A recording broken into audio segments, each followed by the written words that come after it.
Buenos días. Vamos a hablar de Las coplas a la muerte de su padre, de Jorge Manrique.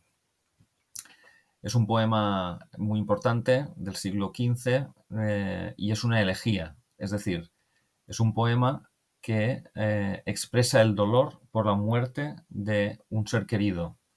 En este caso, el padre de Jorge Manrique. Para que os hagáis una idea del contexto histórico, el siglo XV es un momento en el que hay muchísimas guerras, hay peste y la gente muere fácilmente. Por eso, a menudo en el poema vamos a encontrar referencias a la idea esta de que la muerte llega en cualquier momento.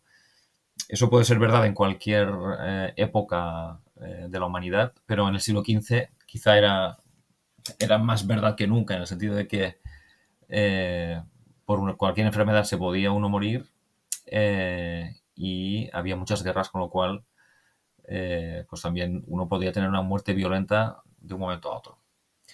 Bueno, vamos a ir comentando las coplas una por una. La primera dice: recuerde el alma dormida, avive el seso y despierte contemplando cómo se pasa la vida, cómo se viene la muerte tan callando, cuán presto se va el placer, cómo después de acordado da dolor, cómo a nuestro parecer cualquiera tiempo pasado fue mejor. Aquí en este contexto, recuerde el alma dormida significa que despierte el alma dormida, ¿vale? En el siglo XV este verbo puede tener este sentido de recobrar la conciencia, de despertar, ¿de acuerdo? Con lo cual, ¿qué nos viene a decir? Nos viene a decir que el alma tiene que espabilar y tiene que ser consciente de cómo se pasa la vida, cómo se viene la muerte tan callando. La idea esta de que la vida va pasando y antes de que nos demos cuenta, la muerte llegará. Fijaos que aquí tenemos cómo se pasa la vida, cómo se viene la muerte. Esto es una figura literaria, es una anáfora. También podemos hablar de paralelismo, porque tiene la misma estructura sintáctica, y anáfora porque empieza con la misma palabra, como. Fijaos también que aquí la muerte está personificada, tenemos una personificación. ¿Cómo se viene la muerte tan callando? ¿Cuán presto se va el placer? ¿Cómo después de acordado da dolor? ¿Cómo a nuestro parecer cualquier tiempo pasado fue mejor? Aquí tenemos la idea esta de que el placer no dura, cuán presto se va el placer, es decir, cuán rápido desaparece, y cómo nos parece que cualquier tiempo pasado fue mejor que el que estamos viviendo. Bueno, por tanto, ¿qué tópico podríamos ver aquí? Pues podríamos hablar del tempus fugit, el tiempo pasa muy rápido, y podríamos hablar también de el memento mori, recuerda que vas a morir. Bien, vamos a la 2. Dice: pues si vemos lo presente como en un punto se ha sido y acabado, si juzgamos sabiamente, daremos lo no venido por pasado. No se engañe nadie, no, pensando que ha de durar lo que espera más que duró lo que vio, pues que todo ha de pasar por tal manera. Bueno, aquí ¿qué nos viene a decir? Nos viene a decir que el presente pasa muy rápido. Si el presente pasa muy rápido, significa que el tiempo pasa muy rápido. Con lo cual, lo no venido, es decir, el futuro, va a llegar muy rápidamente y se va a convertir en pasado. Esa es la idea. Es decir, el tiempo pasa volando. Idea esta del tempus fugit otra vez. ¿Vale? Dice: no se engañe nadie, no, pensando que ha de durar lo que espera más que duró lo que vio. Dicho de otra manera, nuestra vida pasada, que nos parece que ha pasado muy rápido, no será más larga que nuestra vida futura, que también pasará muy rápido. Esa es la idea, ¿de acuerdo? Es decir, que la vida pasa muy rápido. Eso es lo que nos quiere decir. Bueno, la copla 3 es una de las más famosas, quizá la más famosa de todas, y tiene un tópico literario nuevo. A ver si lo descubrís. Dice: nuestras vidas son los ríos que van a dar en la mar, que es el morir. Allí van los señoríos, derechos a se acabar y consumir. Allí los ríos caudales, allí los otros medianos y más chicos, y llegados son iguales los que viven por sus manos y los ricos. Esta copla ya os digo que es quizá la más famosa y es muy importante. ¿Qué tópico vemos? Pues para empezar vemos el tópico de la vita flumen. Vita flumen en latín significa la vida es un río. Con una metáfora, nuestras vidas, término real, son los ríos, término imaginario, que van a dar en la mar, término imaginario, que es el morir, término real. Por tanto, ahí tenemos dos metáforas. Una es que la vida es un río, la otra es que el mar es el morir. Es decir, el mar es la muerte. ¿Qué quiere decir con esto? Quiere decir que el final natural de todo río es acabar en el mar. Aunque en algún momento pueda ser afluente de otro río más grande, en última instancia el agua del río irá a parar al mar, inevitablemente. Pues con esto nos quiere decir Jorge Manrique que nuestra vida, de manera natural, eh, llegará a la muerte, ¿vale? Es decir, nuestra vida acabará en un momento u otro y ese momento es la muerte. Y eso es tan natural como que un río acabe en el mar, ¿de acuerdo? Ese sería el tópico que tenemos aquí en los primeros 3 versos. Y luego fijaos que tenemos otro tópico diferente. Dice, allí van los señoríos, derechos a se acabar y consumir. Los señoríos son las tierras de la nobleza, ¿vale? Las grandes tierras que tiene a su cargo un noble es el señorío. Pues, ¿qué nos viene a decir? Pues que las tierras, es decir, las riquezas, la posición privilegiada de un noble, también va a acabar cuando la vida llegue a su fin. Dicho de otra manera, el noble no se va a llevar sus riquezas al otro mundo. ¿De acuerdo? Y fijaos aquí lo que nos dice. Allí los ríos caudales, allí los otros medianos y más chicos. Y llegados son iguales los que viven por sus manos y los ricos. Aquí retoma en estos 3 versos otra vez la idea de que la vida es un río y nos dice que hay ríos caudales, es decir, caudalosos, hay ríos medianos y hay ríos chicos, es decir, pequeñitos, ¿no? Poco caudalosos. Y dice que llegados a la mar, que es la muerte, son iguales los que viven por sus manos y los ricos. Los que viven por sus manos en el siglo XV se refería a personas que no son nobles, es decir, los que trabajan en el campo, sobre todo, o los artesanos. Y nos viene a decir que tanto los ricos, los nobles, como los campesinos, los labradores, los artesanos, cuando mueren, todos son iguales. Ese es un tópico que es el tópico de la muerte igualadora, ¿vale? Esa idea de la muerte igualadora es una idea muy del cristianismo, en el sentido de que eh, aunque durante la vida uno haya sido noble y por tanto haya tenido privilegios o haya tenido mucho dinero o mucho poder, cuando muere todo el mundo es juzgado de la misma manera. Si uno ha hecho el bien y ha tenido fe, se gana el cielo. Si uno ha hecho el mal, tanto si ha sido una persona pobre como una persona rica, irá al infierno.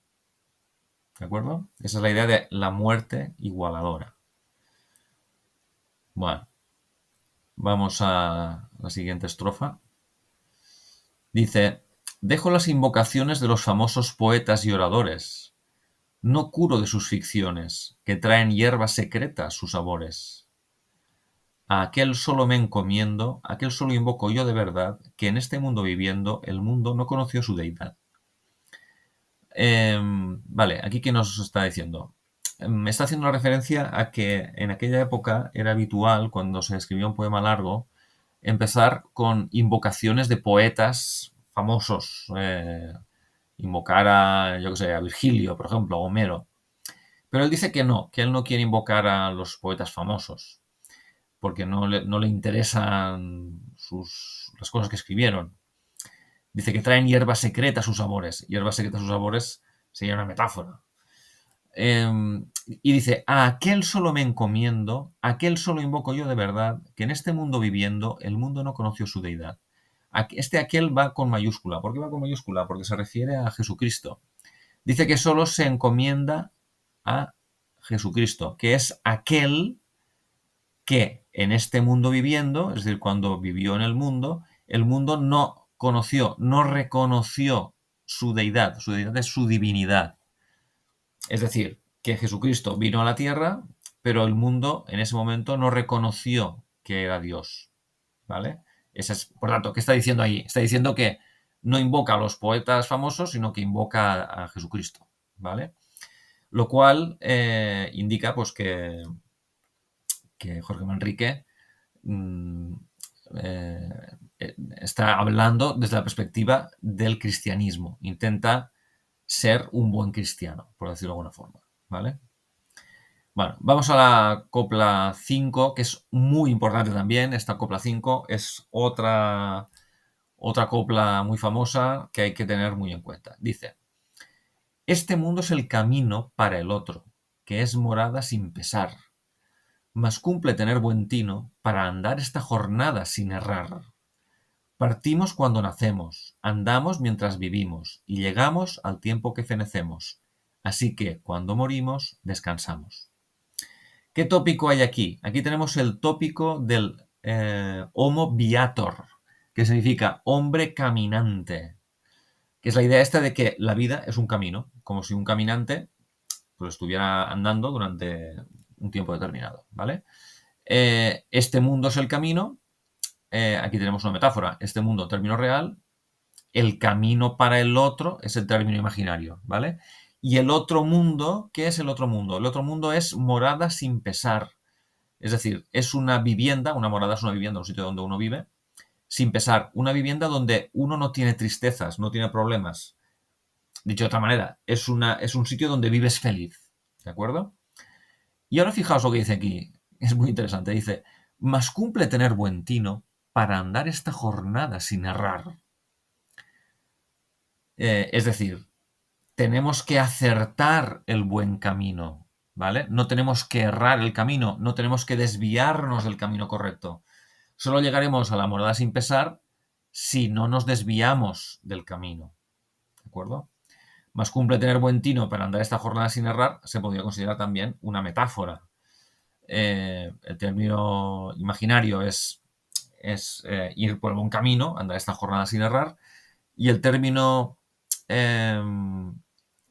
real sería mm, eh, hacer el bien para poder ganarnos el cielo, ¿vale? La idea de andar esta jornada sin errar significa ir por el buen camino. ¿Cuál es el buen camino? El camino del bien. Si hacemos el bien, nos ganaremos la vida eterna. Esa es la idea, ¿vale?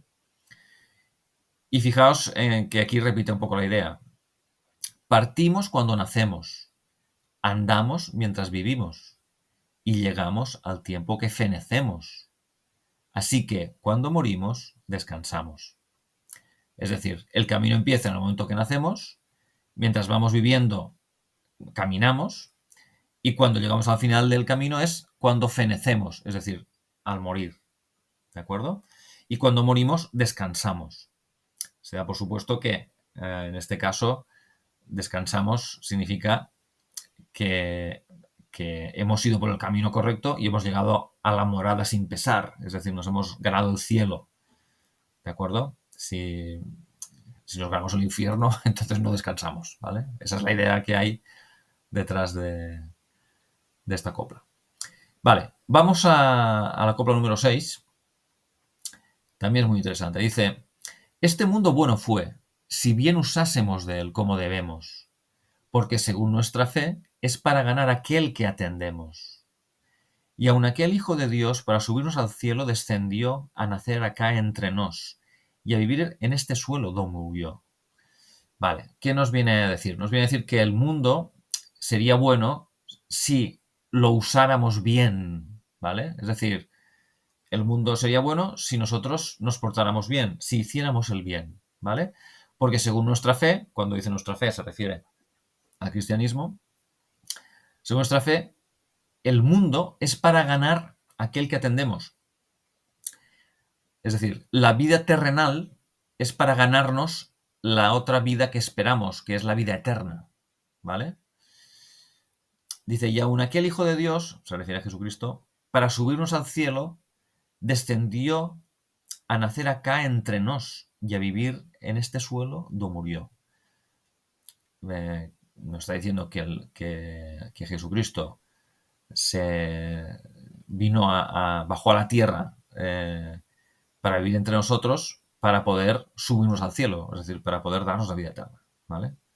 Con lo cual, fijaos que cuando decíamos que la Edad Media es una época teocéntrica, es decir, el centro es Dios, aquí lo vemos, aquí el centro de este poema es la idea de Dios y la idea del cristianismo, ¿de acuerdo?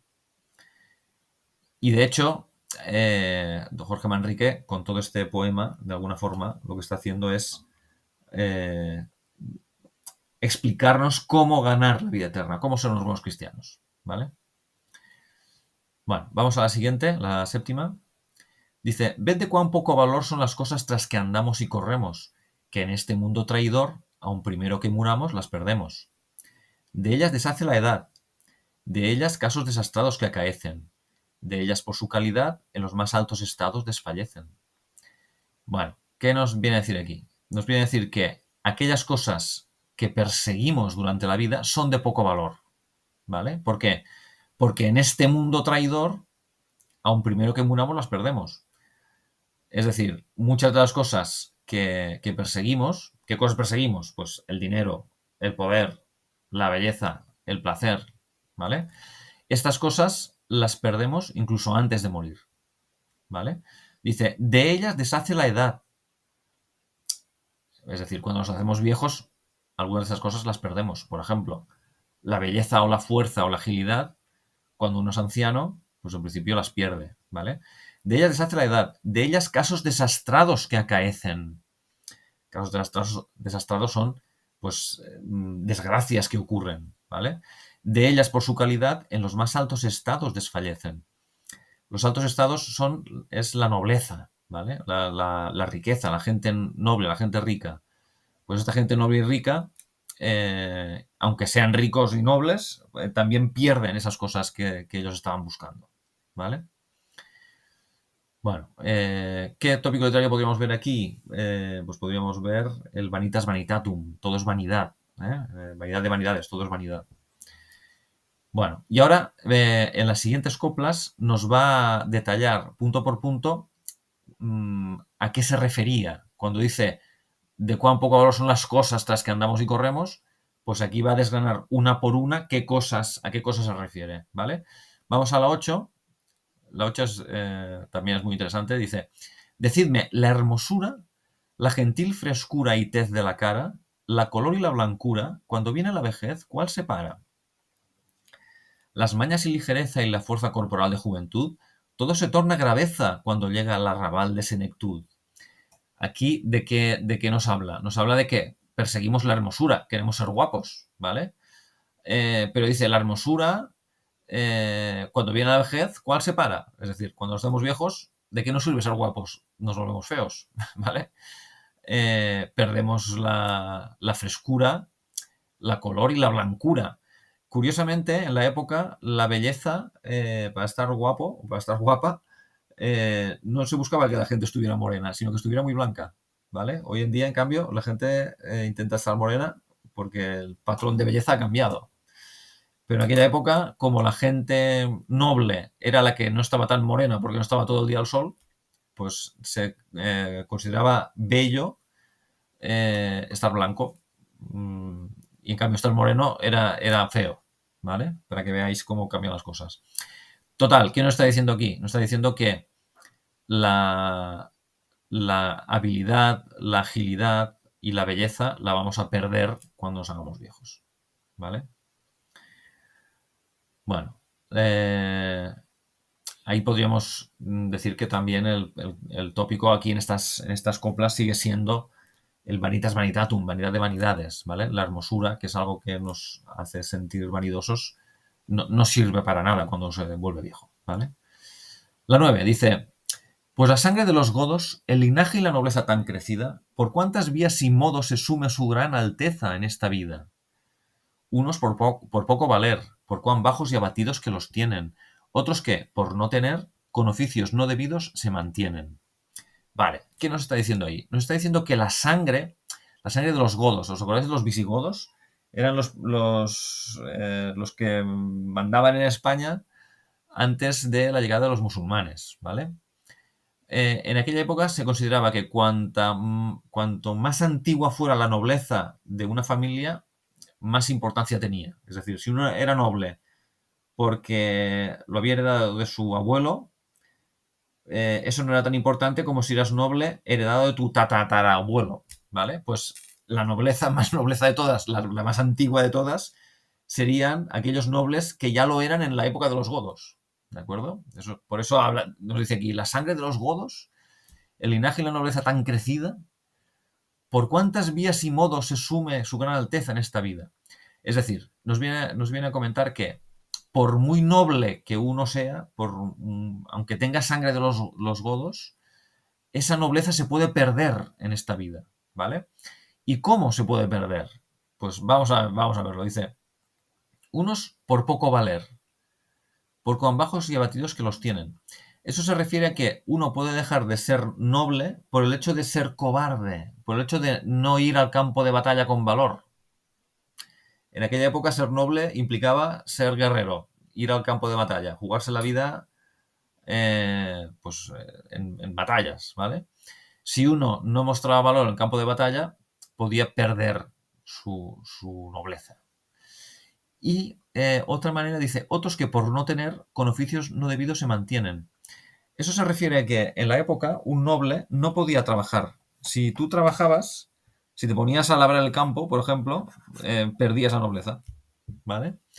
Y entonces había gente que por no tener, es decir, por el hecho de que había perdido sus tierras o sus riquezas, tenía que acabar realizando oficios indebidos. Y eso también le hacía perder la nobleza. Con lo cual, ¿qué nos dice aquí? Nos dice que el orgullo de raza, de ser noble, de tener un linaje muy antiguo, se puede perder en esta vida. Eso es lo que nos está diciendo. ¿Vale? Y pensar que en aquella época había guerras continuas entre nobles, con lo cual era normal que uno en una batalla pudiera al final tener que huir, con lo cual perdía su nobleza, o podía perder sus tierras porque se las invadían otros o sus castillos, y entonces podían no tener dinero. Y al no tener dinero, para sobrevivir, a lo mejor tenían que dedicarse a oficios no debidos, con lo cual podían perder la nobleza. ¿De acuerdo? La nobleza no era algo seguro de todo. Bueno. La 10 también es interesante. Dice, los estados y riqueza que nos dejen a deshora, ¿quién lo duda? No les pidamos firmeza, pues son de una señora que se muda, que bienes son de fortuna, que revuelven con su rueda presurosa, la cual no puede ser una, ni ser estable ni queda en una cosa.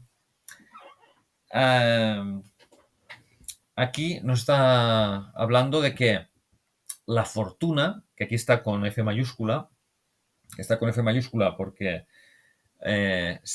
aquí se refiere a la fortuna como una personificación, como una divinidad de la antigua Grecia y Roma, ¿vale? Nos viene a decir que los estados y riqueza, los estados ya hemos dicho antes, la nobleza y la riqueza, no son firmes porque los podemos perder. ¿Por qué los podemos perder? Porque la fortuna, es decir, la suerte, se nos puede volver en contra y podemos perderlo todo, ¿vale? En la Edad Media se solía representar la fortuna como una rueda, ¿vale? Una rueda que va girando y a veces estás arriba, a veces estás abajo. Con lo cual, lo que nos viene a decir es esto, que nuestra riqueza, nuestro poder, lo podemos perder. Lo podemos perder por mala suerte. Eso siempre es verdad, pero en la época quizá era más cierto, porque como había tantas guerras, uno podía ser rico y podía perder sus riquezas pues porque le invadían su territorio, perdía una batalla y lo perdía todo. ¿Vale? Con lo cual tenemos la idea esta eh, de la fortuna como algo que no es seguro, como algo que es voluble. ¿De acuerdo? Bueno, vamos ahora a la copla 11. Dice, Pero digo que acompañan y llegan hasta la huesa con su dueño. Por eso no nos engañan, pues se va la vida apriesa como sueño. Y los deleites de acá son en que nos deleitamos temporales, y los tormentos de allá, que por ellos esperamos, eternales. Bueno, ¿qué nos viene a decir? Nos viene a decir que incluso en el caso de que esos bienes, esos estados y riqueza lleguen hasta la huesa es la fosa, hasta la tumba, ¿vale? Es decir, aunque uno sea rico y noble hasta que muera, ¿vale? Incluso así, dice, por eso no nos engañan, pues la vida, pues se va la vida apriesa como sueño. Es decir, aunque tú tuvieras la absoluta certeza de que vas a ser rico y noble hasta el día de tu muerte, por eso que no te engañen, porque la vida se va muy rápido, como un sueño. La vida es un sueño. Ahí tenemos otro tópico literario, la vida como sueño, ¿vale? Y una vez muertos, ¿qué es lo que ocurre? Dice, los deleites de acá son en que nos deleitamos temporales y los tormentos de allá que por ellos esperamos eternales. ¿Qué significa? Significa que los deleites, es decir, los placeres de acá, de esta vida, son temporales. Y en cambio, los tormentos de allá, que por ellos esperamos, eternales. Eh, Quiere decir que si hemos tenido placeres pecaminosos y morimos, ¿qué nos espera en la otra vida? Nos esperan tormentos, nos espera el infierno. Y el tormento y el infierno es eterno, ¿vale? Con lo cual, ¿qué nos viene a decir? Nos viene a decir, no cometas pecados aunque te produzcan placer, porque los placeres del pecado son temporales, mientras que el castigo que vas a tener por cometer los pecados en el infierno es un castigo eterno, o podría ser un castigo eterno, ¿vale? Es el significado de la copla 11. Bueno, vamos a la 12. La 12 es muy interesante y incluso la podemos aplicar a nuestra vida. Fijaos lo que dice. Dice, los placeres y dulzores de esta vida trabajada que tenemos no son sino corredores, y la muerte la celada en que caemos. No mirando a nuestro daño, corremos a rienda suelta sin parar. Desde que vemos el engaño y queremos dar la vuelta, no hay lugar. Bueno, vamos a ver qué nos está diciendo. Dice, los placeres y dulzores de esta vida trabajada que tenemos no son sino corredores, y la muerte la celada en que caemos. Bueno, para entender esto, vamos a explicar el significado. La celada es una trampa, una emboscada, ¿vale? Para que os hagáis una idea, no sé si alguien de vosotros ha ido alguna vez a una cacería de caza mayor, pero muchas veces cuando se caza, por ejemplo, se caza el jabalí o se cazan piezas no sé, ciervos, por ejemplo, venados, que aquí no tenemos, pero sí que tenemos jabalíes. Muchas veces lo que se hace es lo siguiente, se hace una batida con mucha gente armando mucho ruido, que avanzan por un lado, para espantar a los animales y que los animales corran en dirección contraria. Y entonces se les intenta espantar para que vayan a un sitio estrecho, por ejemplo, al fondo de un barranco, y entonces hay una serie de cazadores que están apostados por el sitio donde tienen que pasar los animales, y cuando pasan, disparan, ¿vale? Eso es la celada, ¿vale? La encerrona.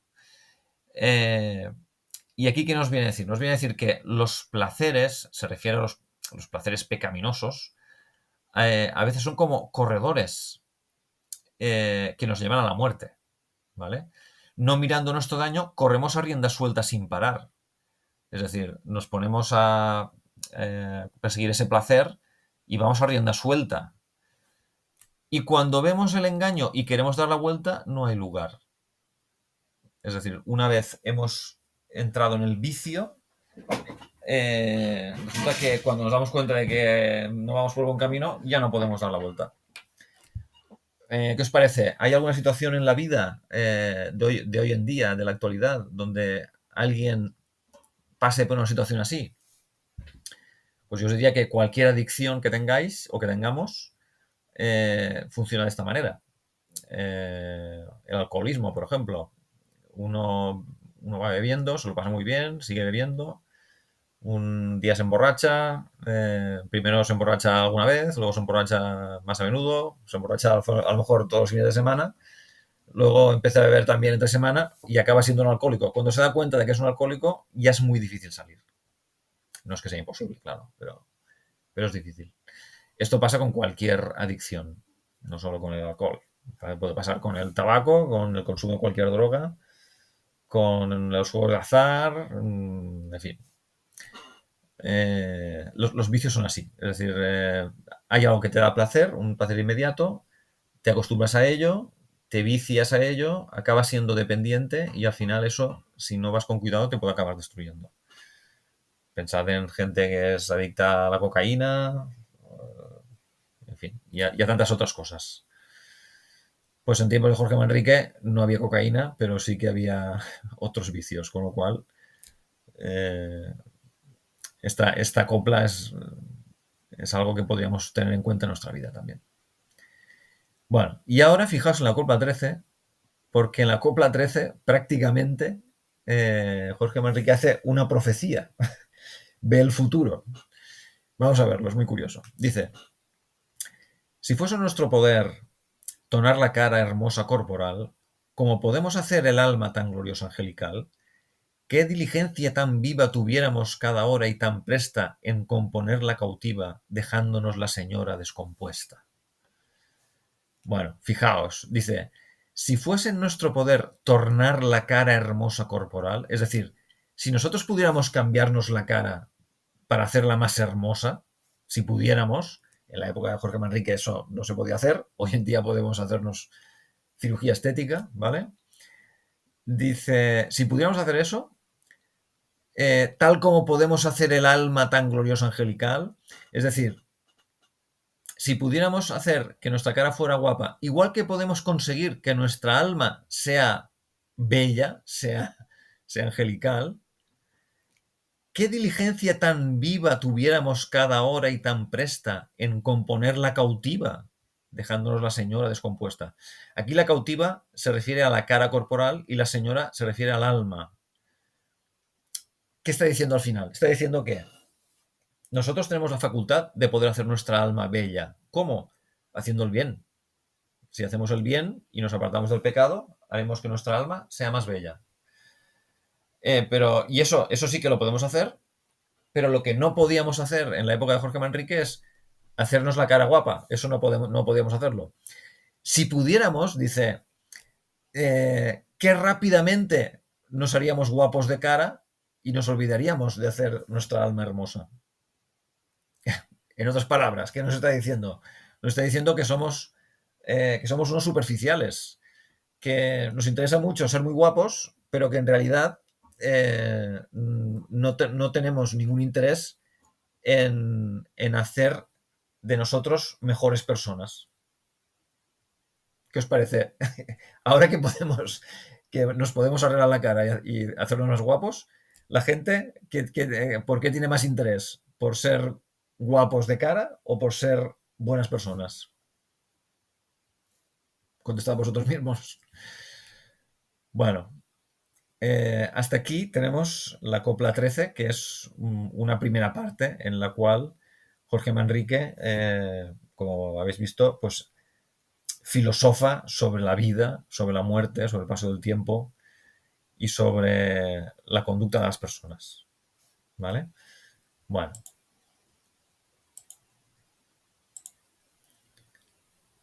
Perdón.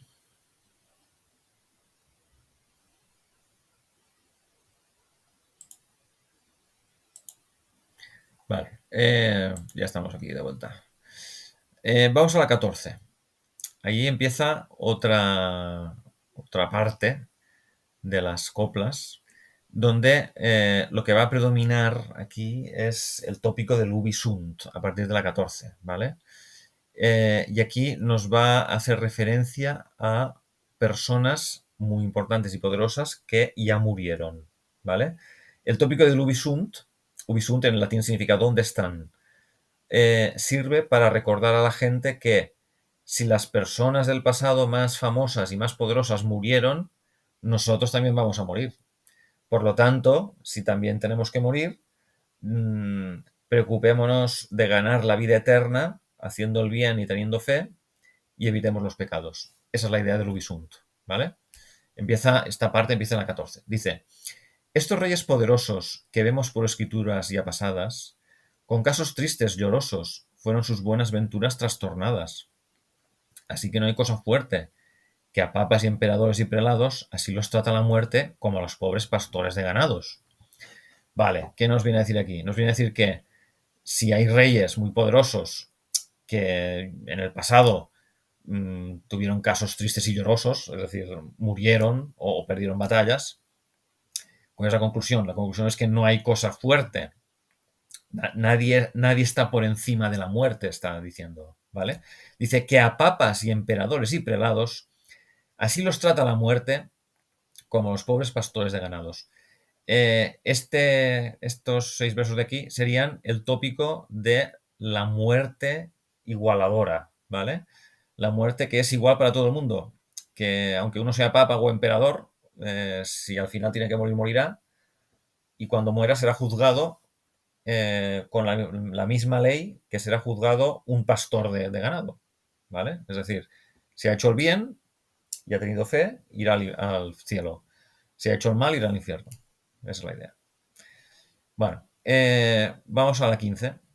La 15 hace una referencia a que cuando se hacía el tópico del Ubisunt en un poema de la Edad Media, normalmente se empezaba hablando pues de Julio César, de Cleopatra, yo qué sé, de Hércules, de Aquiles, de gente muy lejana, de antiguos griegos, romanos, incluso troyanos, ¿vale?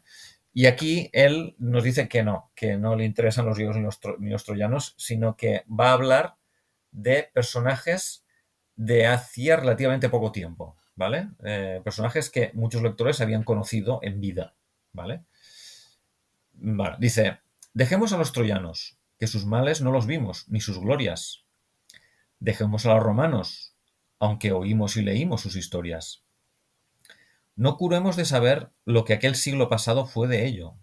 Vengamos a lo de ayer, que también es olvidado como aquello. ¿Vale? Nos está diciendo que no nos va a hablar de Julio César, nos va a hablar de reyes y de nobles que habían muerto hacía relativamente poco, que por lo que dice él también está olvidado. Vamos a la 16. Dice, ¿qué se hizo el rey Don Juan? Los infantes de Aragón, ¿qué se hicieron? ¿Qué fue de tanto galán? ¿Qué fue de tanta invención como trujeron? Las justas y los torneos, paramentos, bordaduras y cimeras, ¿fueron sino devaneos? ¿Qué fueron sino verduras de las eras? Nos habla de Juan II de Castilla, los infantes de Aragón, los torneos de los caballeros, las bordaduras, los lujos, ¿vale? ¿Qué fue de todo ello? Dice, ¿qué fueron sino verduras de las eras? Pues al final toda esta gente está muerta, enterrada, y como está enterrada en esa época, se enterraba la gente en el suelo, pues luego sale hierba, ¿vale? De alguna forma nos está diciendo que al final toda esta gente murió.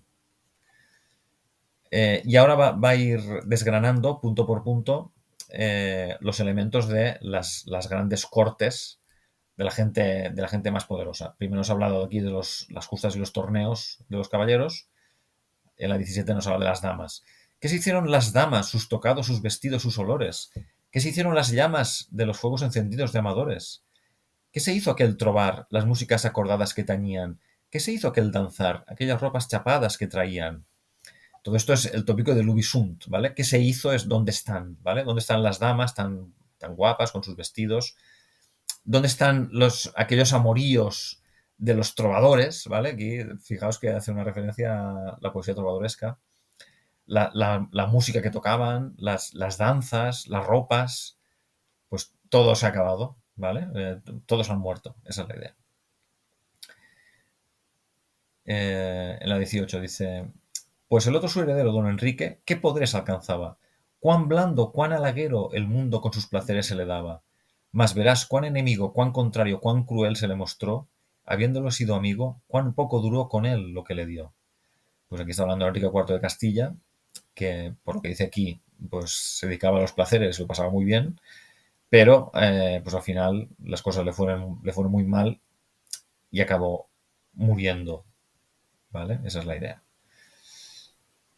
La 19. Las dádivas desmedidas, los edificios reales llenos de oro, las vajillas tan fabridas, los enriques irreales del tesoro, los jaeces y caballos de su gente y atavíos tan sobrados. ¿Dónde iremos a buscarlos? ¿Qué fueron sino rocíos de los prados? Pues aquí está hablando de las riquezas, ¿no? Los edificios reales. Las dádivas son regalos, podemos decir, ¿no? Los regalos que hacía o donaciones que hacía a gente noble. Las vajillas, en la época las vajillas eran de metales preciosos, de plata, por ejemplo, con lo cual eran como parte del tesoro.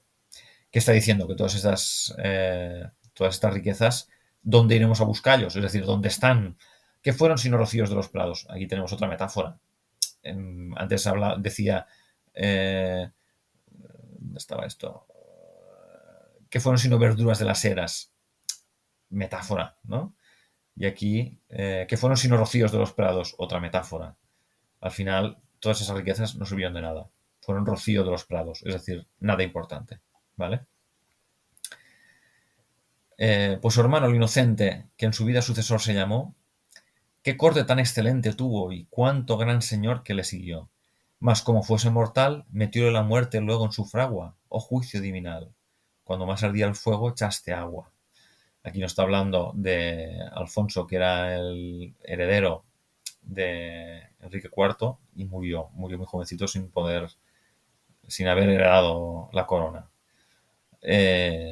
Bueno, pues aquí otra vez dice, cuanto más ardía el fuego echaste agua, es otra metáfora. Cuando más ardía el fuego significa cuanto más vida había allí, echaste agua y el fuego se acabó. ¿Vale? Vale, el 21 dice, pues aquel gran condestable, aquí se refiere a Álvaro de Luna, maestre que conocimos tan privado, no cumple que de él se hable, sino solo que lo vimos degollado. Sus infinitos tesoros, sus vajillas, sus villas y sus lugares, su mandar, ¿qué fueron sino lloros? ¿Qué fueron sino pesares al dejar? Pues Álvaro de Luna era un privado, un noble muy importante, que era el más importante del reino después del rey, pero que en un momento determinado cayó en desgracia y fue condenado a muerte, con lo cual, ¿de qué le sirvió toda su riqueza y todo su poder? Pues de nada. ¿Qué le fueron sino lloros? Es decir, lágrimas. ¿Qué fueron sino pesares al dejar? Estas preguntas del final, que sería una anáfora, y contiene ahí pues las metáforas, ¿no? Eso fue llanto, eso fue un pesar. Bueno, en la cómola 22 dice, pues los otros dos hermanos maestres tan prosperados como reyes, que a los grandes y medianos trajeron tan sojuzgados a sus leyes. Aquella prosperidad que tan alta fue subida y ensalzada, ¿qué fue sino claridad, que cuando más encendida fue matada? Aquí se refiere a Juan Pacheco, maestre de Santiago, y Pedro Girón, maestre de Calatrava. Al final, ¿qué está diciendo? Pues que eran muy poderosos, pero al final dice, ¿qué fue sino claridad que cuando más encendida fue matada? Pues era una gran luz que cuando brillaba más se apagó. ¿Vale? Otra metáfora en forma de pregunta retórica. Fijaos que estas coplas las acaba con preguntas retóricas, ¿vale? Preguntas retóricas que contienen una metáfora cuyo significado al final es que toda esa riqueza, todo ese poder no sirvió de nada. Vale, vamos a la 23. Dice, tantos duques excelentes, tantos marqueses y condes y varones, como vimos tan potentes, di muerte, do los escondes y traspones. Y las sus claras hazañas que hicieron en las guerras y en las paces, cuando tú cruda te ensañas, con tu fuerza las atierras y deshaces. Aquí está como resumiendo todo lo que ha dicho antes, ¿no? Todos estos duques excelentes, esos marqueses, condes y varones, dice, muerte, ¿dónde los escondes y transpones? Aquí está hablando con la muerte, ¿vale? Está refiriéndose a la muerte. Y le hace una pregunta, ¿dónde los pones? Una pregunta retórica. Dice, ¿y las sus claras hazañas que hicieron en las guerras y en las paces? Cuando tú cruda te ensañas, con tu fuerza las atierras y deshaces. Nos viene a decir que todas sus glorias militares y sus guerras y sus victorias en las batallas no sirven de nada cuando la muerte decide que se acabó. ¿Vale? No hay nadie tan fuerte que pueda escapar de la muerte. Eso es lo que nos está diciendo. Bueno, vamos a la 24. Dice, las huestes innumerables, los pendones y estandartes y banderas, los castillos impugnables, los muros y baluartes y barreras, la cava honda chapada o cualquier otro reparo, ¿qué aprovecha? Cuando tú vienes airada, todo lo pasas de claro con tu flecha. Vale, aquí está hablando otra vez con la muerte, ¿vale? Le habla de tú y lo que nos está diciendo es que por muchos castillos, ejércitos, banderas, la cava es el foso que rodea el castillo, o cualquier otro elemento militar no sirve de nada cuando a uno le toca morir, ¿vale? Dice, cuando tú vienes airada, todo lo pasas de claro con tu flecha. Es decir, nadie está a salvo de la muerte. Cuando hace falta morir, muere. Quien sea, ¿vale? Cuando llega la hora de la muerte, a todos nos toca. Fijaos en que aquí la figura literaria que quizá es más destacable es la enumeración. Enumera elementos propios de la guerra de la época. Huestes innumerables, pendones, estandartes, banderas, los castillos, los muros, las barreras, la cava, ¿vale? Bueno, y ahora viene en la copla 25, cambia de tema y ahora empieza a hablar de su padre, ¿vale? Que de hecho, todo esto ha sido una introducción para hablar de su padre, porque las coplas se titulan así o se conocen así, como las coplas a la muerte de su padre. Hasta ahora no habla de su padre, ahora va a hablar de él. Y vamos a ver qué dice. Dice, aquel de buenos abrigo, amado por virtuoso de la gente, el maestre don Rodrigo Manrique, tanto famoso y tan valiente, sus grandes hechos y claros no cumple que los alabe, pues los vieron, ni los quiero hacer caros, pues que el mundo todo sabe cuáles fueron. Vale, está diciendo que Rodrigo Manrique, su padre, fue famoso y valiente y que todo el mundo sabe cuáles fueron sus grandes hechos, sus grandes hazañas. ¿Vale? Que todo el mundo lo sabe, todo el mundo lo vio. ¿De acuerdo? Vale, y ahora va a hablar de su padre todo el rato hasta casi el final. En la 26 dice, qué amigo de sus amigos, qué señor para criados y parientes, qué enemigo de enemigos, qué maestre de esforzados y valientes, qué seso para discretos, qué gracia para donosos, qué razón, cuán benigno los sujetos, y a los bravos y dañosos, qué león. Bueno, fijaos que aquí, sobre todo, hay anáfora y paralelismo, porque sigue la misma estructura sintáctica. ¿Qué nos viene a decir de su padre? Pues que era muy amigo de sus amigos, que era un buen señor para los criados y los parientes. Atención aquí, porque esto es muy interesante también. Pensar que, para entenderlo bien, porque si no, hoy en día esto no se puede entender. Pero para la época, un noble tenía como oficio la guerra, tenía que ir a guerrear. Con lo cual, una virtud muy importante de un noble era que fuera muy valiente en el campo de batalla y que matara a muchos enemigos. Cosa que hoy en día, si uno mató a gente, pues eso no lo pondríamos como virtud, posiblemente, pero en aquella época, en la mentalidad del siglo XV, que era una época de guerras continuas, el hecho de matar enemigos se consideraba una virtud. Se consideraba que esa eh, era una de las características básicas que tenía que tener un noble. Por eso, una de sus virtudes es ser un gran enemigo de sus enemigos. ¿Vale? Un ejemplo para gente valiente y esforzada, seso para discretos. En la época discreto significaba inteligente, con lo cual está diciendo que su padre era inteligente. Qué gracia para donosos, pues que tenía gracia en sus relaciones sociales. Qué razón, qué benigno a los sujetos, pues que era una buena persona con la gente que dependía de él. Pero en cambio, para los bravos y dañosos, es decir, para los malos, era un león. ¿De acuerdo? La idea está de que era un gran luchador contra los malos. Bueno, y ahora en la 27 lo que hace es comparar las virtudes de su padre con las virtudes de personajes de la antigüedad de Roma, sobre todo. ¿Vale? Ahí no nos vamos a detener mucho. Simplemente es una serie de comparaciones de las virtudes de su padre con las de personas de la antigüedad. En Ventura, Octaviano. Julio César en vencer y batallar. En la virtud, africano. Aníbal en el saber y trabajar. En la bondad, un Trajano. Tito en liberalidad con alegría. En su brazo, Aureliano. Marco Atilio en la verdad que prometía. Y en la 28 lo mismo. Continúa con en la misma en la misma tónica, ¿vale? Comparándolo con personajes de la antigüedad, sobre todo de la antigüedad de los romanos. Antonio Pío en clemencia, Marco Aurelio en igualdad de semblante, Adriano en la elocuencia, Teodosio en humanidad y buen talante, Aureliano Alejandro fue en disciplina y rigor de la guerra, un Constantino en la fe, Camilo en el gran amor de su tierra. Bueno, y ahora vamos a la 29, que es más interesante. Dice, no dejó grandes tesoros, ni alcanzó muchas riquezas, ni vajillas, mas hizo guerra a los moros, ganando sus fortalezas y sus villas. Y en las lides que venció, muchos moros y caballos se perdieron, y en este oficio ganó las rentas y los vasallos que le dieron. Vale, ¿qué nos viene a decir aquí? Pues que, hombre, no se hizo rico, no tenía grandes tesoros, pero hizo la guerra, ¿vale? Ganando fortalezas. Eh, y en este oficio, en el oficio de las guerras, ganó sus tierras, ganó sus rentas, ¿vale? Es decir, que las tierras que tenía como noble las ganó batallando. Esa es la idea, ¿vale?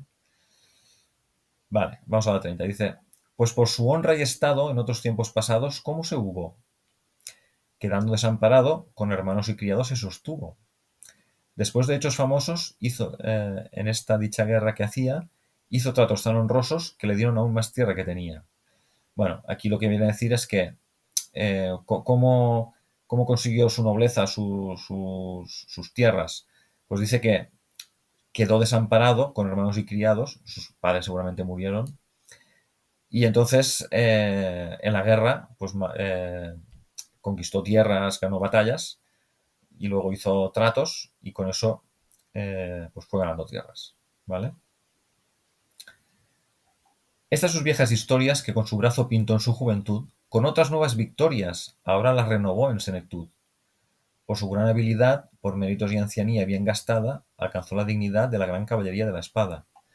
Nos viene a decir que cuando era joven ganó batallas y luego, ya mayor, en senectud, ya cuando ya era mayor, volvió a tener más batallas y más victorias.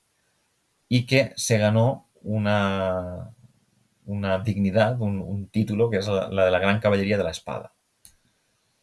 Bueno, vamos a la siguiente copla, a la 32. Dice, y sus villas y sus tierras ocupadas de tiranos las halló, mas por cercos y por guerras y por fuerza de sus manos las cobró.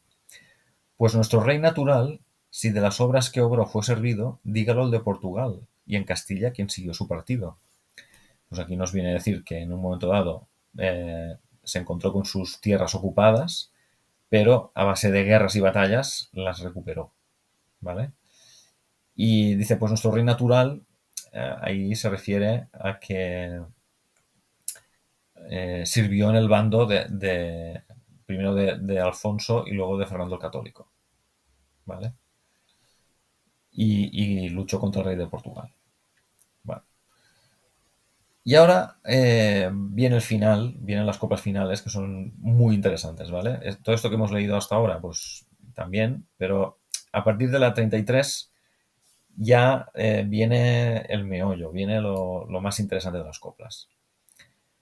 Dice, después de puesta la vida tantas veces por su ley al tablero, después de tan bien servida la corona de su rey verdadero, después de tanta hazaña a que no puede bastar cuenta cierta, en la su villa de Ocaña vino la muerte a llamar a su puerta.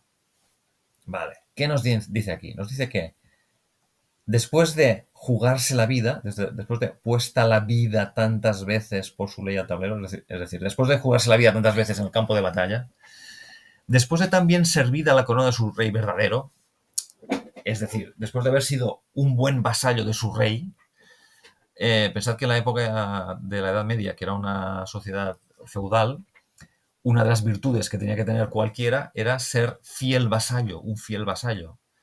Acordaos del amor cortés. El amor cortés, el enamorado, el trovador, era como el vasallo y la dama era como la señora, ¿vale? Con lo cual, el enamorado tenía que ser fiel a la dama siempre, aunque la dama lo despreciara, ¿vale? Pues dentro de esta idea feudal, una de las mejores virtudes de esa época era que un vasallo fuera fiel a su señor. Pues aquí recalca que sirvió a su rey verdadero, ¿vale? Fernando Católico. Después de tanta hazaña a que no puede bastar cuenta cierta, dicho de otra manera, después de haber hecho tantas hazañas que no se pueden contar, en la subilla de Ocaña vino la muerte a llamar a su puerta. Estando, por tanto, en Ocaña, que era una de sus ciudades, le llegó la muerte, ¿vale? Y aquí la muerte se personifica, ¿vale? La muerte vino a llamar a su puerta, como si fuera una persona que se presenta y llama a la puerta. Y dice, diciendo, vamos a ver qué dice la muerte. Fijaos porque aquí hay un diálogo entre la muerte y el padre de Jorge Manrique. Y vamos a ver qué es lo que dicen el uno y el otro. Dice, buen caballero, dejad el mundo engañoso y su halago. Vuestro corazón de acero muestre su esfuerzo famoso en este trago. Y pues de vida y salud hicisteis tan poca cuenta por la fama, esfuércese la virtud por sufrir esta afrenta que os llama. Vale, nos dice, se presenta la muerte diciendo, buen caballero. Eso ya es toda una declaración de intenciones. La muerte sabe que don Rodrigo es un buen caballero. Dice, dejad el mundo engañoso y su halago. El mundo engañoso es esta vida, ¿vale? Y es engañoso porque nos halaga, pero nos engaña, ¿vale? Dice, vuestro corazón de acero, metáfora, es decir, vuestra valentía, muestre su esfuerzo famoso en este trago. Dicho de otra manera, no tengas miedo de la muerte. Demuestra que eres valiente. Dice, y pues de vida y salud hicisteis tan poca cuenta por la fama. A ver, la fama. La idea de la fama en la Edad Media no es la idea que tenemos ahora, ¿no? Cuando alguien dice, yo quiero ser famoso, a lo mejor se refiere a que quiere salir en YouTube y hacerse famoso, yo qué sé, hablando de ropa o hablando de fútbol o hablando de cualquiera de estas cosas. No es la idea de la fama del siglo XV. En el siglo XV, cuando hablamos de fama, hablamos de la fama en el campo de batalla. Hablamos de que todo el mundo reconozca que uno es valiente y noble. Esa es la idea de la fama, ¿vale? Pues, ¿qué está diciendo aquí? Está diciendo que para conseguir fama hizo poca cuenta de la salud y la vida. ¿Por qué? Porque se jugó la vida y se jugó la salud en el campo de batalla para ser reconocido como alguien valiente. ¿De acuerdo? Dice, pues ya que fuiste tan valiente en el campo de batalla, esfuércese la virtud por sufrir esta afrenta que os llama. ¿Cuál es esta afrenta que os llama? La muerte. Con lo cual, ¿qué le está diciendo? Está diciendo, sé valiente, como siempre lo ha sido, ante la muerte. ¿Vale? Y continúa la muerte hablando. Y dice, no se os haga tan amarga la batalla temerosa que esperáis, pues otra vida más larga de fama tan gloriosa acá dejáis. Aunque esta vida de honor tampoco no es eternal ni verdadera, mas con todo es muy mejor que la vida terrenal, perecedera. Esta copla es muy importante y muy interesante porque aquí nos habla de las tres vidas, ¿vale? Para Jorge Manrique y la gente de la Edad Media, había tres vidas. Una es la vida terrenal, la vida normal, digamos, mientras vivimos nuestra vida normal aquí en la Tierra. Después, cuando morimos, dejamos la vida de la fama, que es el recuerdo que tienen de nosotros las personas que nos conocieron, y en el caso de un noble, el recuerdo de que fue una persona valiente, esforzada y una persona que fue un gran guerrero, ¿vale? Esa sería la vida de la fama. Y luego tenemos la vida eterna, ¿vale? Las tres vidas. Y aquí las tenemos las tres. Eso sería el tópico de esta copla serían las tres vidas, ¿de acuerdo? Fijaos que dice, no te preocupes por la muerte, porque aquí dejas otra vida más larga de fama. Es una vida gloriosa, ¿vale? Vale más que la vida terrenal, vale más perder la vida terrenal, pero tener una vida de la fama que es más larga, dice. Pero, dice, aunque esta vida de honor, es decir, la vida de la fama, tampoco no es eternal ni verdadera. ¿Por qué no? Pues porque al final uno caerá en el olvido. Por mucho que haya sido un gran guerrero, al final alguien lo acabará olvidando, ¿vale? No es eterna esta vida de la fama. Pero con todo es muy mejor que la vida terrenal perecedera, ¿vale? Bueno.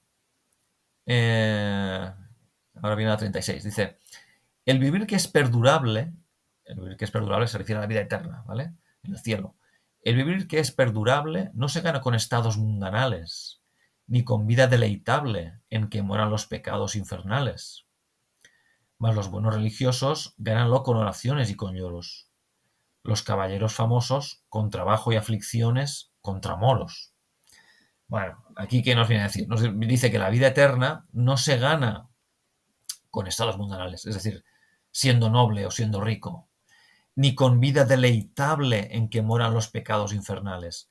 Tampoco se gana la vida eterna dándose a los vicios, ¿vale? A los placeres pecaminosos, yo qué sé, el alcoholismo, por decir algo. Dice, más los buenos religiosos gánanlo con oraciones y con lloros.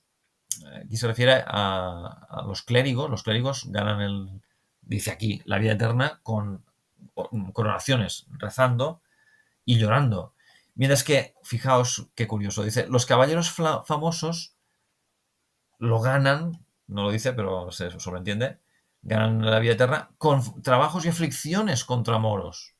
Es decir, para Jorge Manrique y la gente del siglo XV, la manera de que un caballero se gane la vida eterna es haciendo su oficio, que es ir a la guerra, ¿vale? Ir a la guerra matando enemigos. Bueno, que es algo que hoy en día no tendría sentido, pero en fin, para la mentalidad del siglo XV era esa. Vamos a la 37, dice, y pues vos, claro varón, tanta sangre derramasteis de paganos, esperad el galardón que en este mundo ganasteis por las manos. Y con esta confianza y con la fe tan entera que tenéis, partid con buena esperanza, que esta otra vida tercera ganaréis. Vale, ¿qué nos está diciendo ahí? Nos está diciendo, ya que, esto es muy fuerte, dice, ya que derramaste tanta sangre, ¿no? Es decir, ya que mataste tantos enemigos, por lo tanto, ya que fuiste un gran caballero, espera el galardón, el premio que en este mundo ganaste por las manos. El premio de ser tan buen caballero, de haber batallado tanto, de haber luchado tanto, es la vida eterna, ¿vale? Dice, y con esta confianza y con la fe tan entera que tenéis, partid con buena esperanza que esta otra vida tercera ganaréis. Es decir, ten esperanza de que te ganarás la vida eterna, irás al cielo, ¿vale? Porque has cumplido con tu deber de guerrero, jugándote la vida muchas veces, y como también tienes fe, dice, con la fe tan entera que tenéis, ¿vale? Puedes morir con la confianza de que irás al cielo, de que te ganarás la vida tercera. ¿De acuerdo? Bueno, y ahora, en el 38, contesta don Rodrigo. Ahora habla don Rodrigo con la muerte. Y fijaos lo que dice don Rodrigo. Dice, no tengamos tiempo ya en esta vida mezquina por tal modo, que mi voluntad está conforme con la divina para todo. Y consiento en mi morir con voluntad placentera, clara y pura, que querer hombre vivir cuando Dios quiere que muera es locura. Es decir, ¿qué está diciendo? Está diciendo, vale, ¿me tengo que morir? Pues de acuerdo. Dice, no tengamos tiempo ya en esta vida mezquina. O sea, si tengo que morir, pues dejemos esta vida ya, ¿vale? Que mi voluntad está conforme con la divina, es decir, con la voluntad divina para todo. Aquí se define como buen cristiano, en el sentido de que acata la voluntad divina. Aunque la voluntad divina sea que él tiene que morir, pues está de acuerdo en morir, ¿vale? Dice, y consiento en mi morir con voluntad placentera, clara y pura. Es decir, si tiene que morir, pues vale, está dispuesto a ello. Que querer un hombre vivir cuando Dios quiere que muera es locura. Es decir, si Dios ha dictaminado que tengo que morir, pues tengo que morir. No puedo. Sería una locura intentar no acatar la voluntad de Dios. Esa es la idea que nos está dando. ¿Vale? Bueno, ya acabamos. Ya casi estamos. La penúltima. Dice. Bueno, aquí sigue hablando el padre de Jorge Manrique. Lo que pasa es que ahora ya no está hablando con la muerte, ¿vale? Sino que está hablando con Jesucristo. Fijaos, dice, tú que por nuestra maldad tomaste forma servil y bajo nombre, tú que en tu divinidad juntaste cosa tan vil como es el hombre, tú que tan grandes tormentos sufriste sin resistencia en tu persona, no por mis merecimientos, mas por tu sola clemencia, me perdona. ¿Qué significa esto? ¿Qué está diciendo? Dice, tú, Jesucristo, que por la maldad de los humanos, de la humanidad, tomaste forma servil y bajo nombre, significa que decidiste nacer en la tierra como hombre en la forma de Jesucristo y lo hiciste para salvarnos a nosotros que somos malos, es lo que está diciendo. Tú que en tu divinidad juntaste cosa tan vil como es el hombre, tú que tan grandes tormentos sufriste sin resistencia en tu persona, es decir, te dejaste crucificar, ¿vale? Sin resistencia, no por mis merecimientos, mas por tu sola clemencia, me perdona. Me perdona, aquí significa perdóname, ¿vale? Dice, perdóname no porque me lo merezca, sino por tu gran clemencia, ¿vale? Por lo tanto, está pidiendo perdón a Dios, que es la manera cristiana de morir, ¿no? En el sentido de que en la hora de la muerte, si uno sabe que va a morir, desde el punto de vista del cristianismo, lo que debe hacer es pedir perdón a Dios por los pecados que haya podido hacer para ganarse la vida eterna, ¿vale? Una de las de los factores clave, podríamos decir, definitorios de la religión cristiana es la idea de que Dios perdona si nosotros pedimos perdón, ¿vale? La idea de la confesión, no sé si vosotros fuisteis a catequesis de comunión o de confirmación, seguramente os hablaron de la confesión, el sacramento de la penitencia o de la reconciliación, que la idea es esta, es Dios siempre perdona si uno le pide perdón. Y con lo cual, digamos que la muerte de don Rodrigo está pintada como la muerte de un buen cristiano y por lo tanto, según la mentalidad de la época, sobre todo, es de suponer que se gana el cielo, ¿de acuerdo? Y ahora en la 40 ya no habla el padre de Jorge Manrique, sino que vuelve a hablar el yo poético, que sería pues el mismo Jorge Manrique, ¿vale? Dice, así con tal entender, todos sentidos humanos conservados, cercado de su mujer y de sus hijos y hermanos y criados, dio el alma a quien se la dio, el cual la ponga en el cielo y en su gloria, y aunque la vida perdió, dejónos harto consuelo su memoria. ¿Qué está diciendo? Está diciendo que murió con todos los sentidos humanos conservados, es decir, murió conscientemente, sin haber perdido conocimiento, rodeado de su mujer, de sus hijos, hermanos y criados, y dio el alma a quien se la dio. ¿Quién se la dio? Dios, ¿vale? Por lo tanto, Dios le dio el alma y él se la devolvió a Dios, el cual la ponga en el cielo y en su gloria. Es decir, ojalá Dios ponga el alma de don Rodrigo en el cielo, porque aunque la vida perdió, dejónos harto consuelo su memoria. Perdió la vida, pero su memoria nos deja consuelo. Aquí su memoria podemos relacionarlo con aquella idea de la vida de la fama, ¿de acuerdo? Bueno, y aquí se acaban las coplas a la muerte de su padre. Espero que lo hayáis entendido bien, y con eso, en principio, lo vamos a dejar. Vamos a dejar el asunto de las coplas ya terminado, ¿de acuerdo? En clase, por supuesto, si tenéis alguna duda, algo no os ha quedado claro, podéis preguntar lo que queráis, pero en principio ya lo dejamos listo para sentencia, ¿de acuerdo?